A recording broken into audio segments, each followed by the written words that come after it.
Hi everyone, good morning, welcome to my mini blog. তো দিনটা ছিল টিউসডে, আর সকালে উঠে আমি স্নানটা করে নিয়েছি। তারপর এখন খাচ্ছি আমি এই ড্রিঙ্কটা, ওভারনাইট ড্রিঙ্কটা। তারপর চলে আসলাম ছাদে, কারণ মা না সকাল সকালে অনেকগুলো কাপড় ধুতে দিয়েছিল।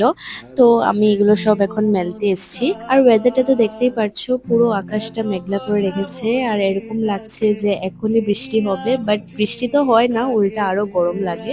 এরকম গ্লুমি ওয়েদারে না গরমটা যেমন আরো বেশি লাগে। তো যাই হোক, এই গাছটা না মা নতুন লাগিয়েছে, আর দেখো এটাতে ফুলও এসছে, আর এই ফুলটা না আমার অনেক ভালো লাগে।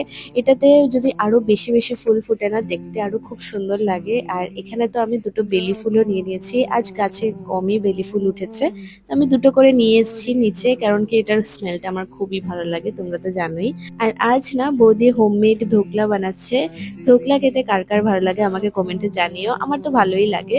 তো যাই হোক, এখন করে নেব ব্রেকফাস্ট। ব্রেকফাস্টে ছিল রুটি আর সয়াবিন তরকারি। ব্রেকফাস্ট করার পর আমি ধোকলাটাও ট্রাই করলাম, টেস্টি হয়েছে অনেকটাই। তারপর বৌদি আমাকে ফোন করলো কি উপরে আসতে, তো আমি ভাইয়ের রুমে গেলাম। তো এখানে আমরা একটু সময় গল্প করতেছিলাম। নিচে আসার পর লাঞ্চ করে তারপর রেডি হয়ে নিলাম, কারণ এখন আমি পড়াতে যাব।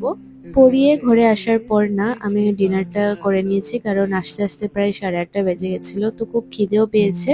তো আমি ডিনারটাই করে নিলাম। আর এই গরমকালে না আমার সব থেকে ভালো লাগে রুমের সব লাইট অফ করে শুধু এই ফেরি লাইটস গুলো জ্বালিয়ে একটু চিল করা, সাথে একটু গানও শুনি আমি। এতে না অনেক পিসফুল একটা ভাইব দেয়। তো চলো, আজকের ব্লগটা আমি এখানেই এন্ড করি। দেখা হচ্ছে আমার নেক্সট ব্লগে। Till then take care, by.